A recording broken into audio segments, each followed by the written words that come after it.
Well, tonight we've had another magnificent and exciting and gripping and compelling episode of Food for Thought Greek Symposium with the inimitable Sir James Green. And we've spoken about many fantastic things.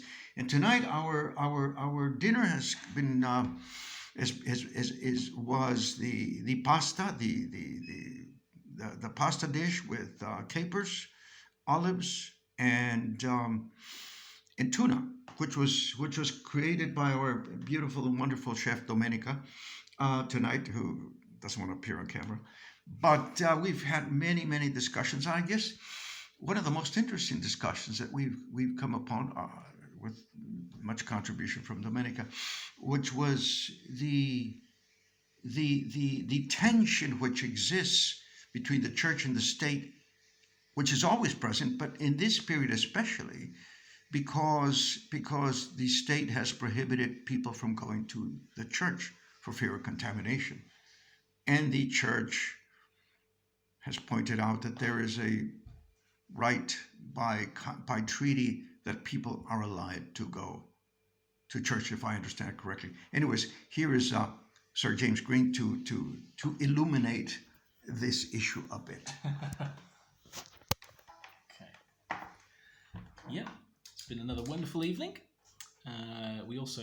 Oh, Sir James, the wine that we talk about the wine. Sure, we had, well, there's actually two bottles there, but tonight we just had the one. We had the Nero d'Avola from Sicily, which is a classic Sicilian wine, which every Italian knows. We drink all of the best of the cheap wines. We drink the best of the cheap wines, exactly. A couple of euros a piece. I mean, one of the things that's quite remarkable about Italy is that you can find bottles of wine which would, which are probably at least a quarter of the price here than they would be in most English-speaking countries. So you can dine well on the cheap, as it were. And as we were informed by the chef, it went excellently with our capers. With the capers, specifically the capers in the meal, apparently. not capers as in a caper by a Batman Robin, for example. It's not capers like the Batman Robin. It was a cape. No. Anyways, go ahead. Capers, yeah. So we were as Oscar mentioned, interestingly dynamic tonight was this question about the church, because you may have heard that last Sunday the Prime Minister Giuseppe Conte issued a new decreto. It's one of his great pastimes these days. But so much had been emphasis and hope had been put on the date of the 4th of May being the end of the lockdown. And the government certainly wished to give that impression, but it rapidly became clear as he was speaking that was not going to be the case. And actually the differences that will come into effect on the 4th of May are extraordinarily token. The only meaningful difference is that there's an extraordinarily complex rule that basically people are allowed to visit their relatives in small numbers if they social distance and if they wear a mask. But otherwise it remains more or less the same, although I think one other thing is that I think construction workers are allowed to return to work, something like that. Otherwise, still at home. You can still only leave the house for proven reasons of work, health, or immediate need. And there's been an enormous amount of anger on the part of Italians towards this. And Oscar and I love to talk about what it will be that could potentially tip Italians over the edge. And part of this angry reaction as well that was quite interesting was the angry reaction on the part of many Catholic faithful, and also some very strong reactions from members of the clergy as well. And the relationship of Italy to the church is a very interesting and unusual one, partly because of the circumstances in which the Vatican State was founded in 1929. The Lateran Accords, signed by Mussolini and the Holy See, established that Italy, we believe, by law, Italy is required to guarantee the right of worship for Italian Catholics. And because of this lockdown, it is currently illegal for church services to go ahead. And now that the Italian government has introduced these things, for example, into construction workers to go. Several significant clergy in the Catholic, but not only, also ordinary Italians who worship, have been angry that the government has been fairly scornful towards their opinion, and the fact that tens of thousands have now died in Italy, and none of whom have been allowed to receive last rites.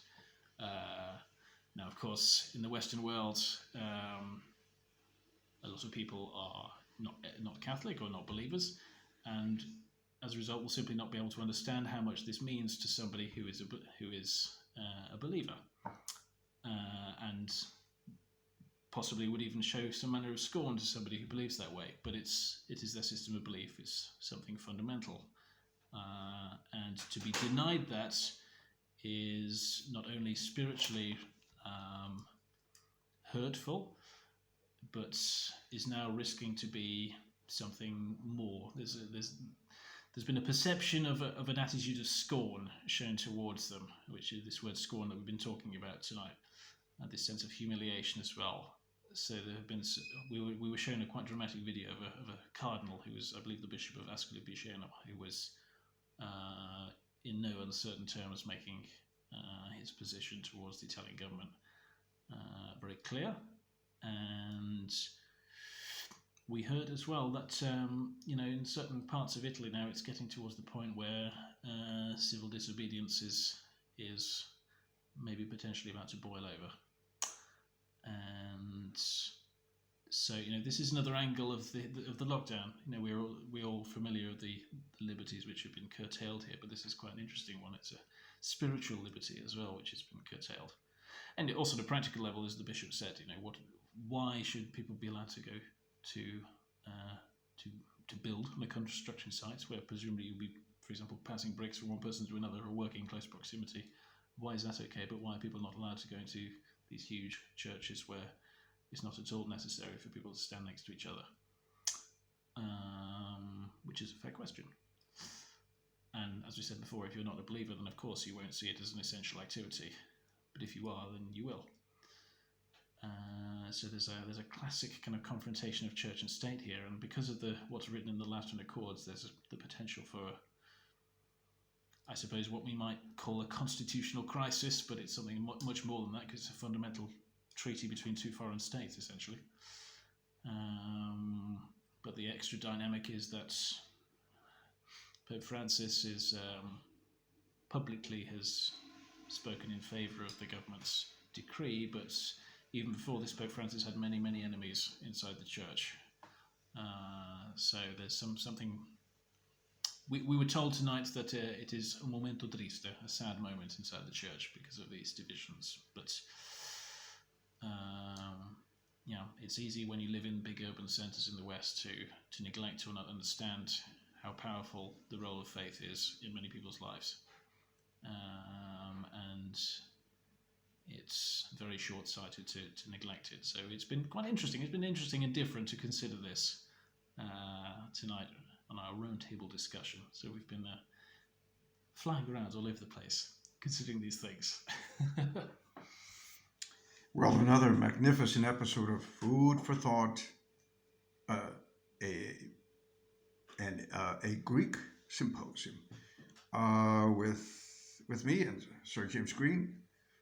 Great food from Domenica this evening, and we'll talk to you later. Bye-bye.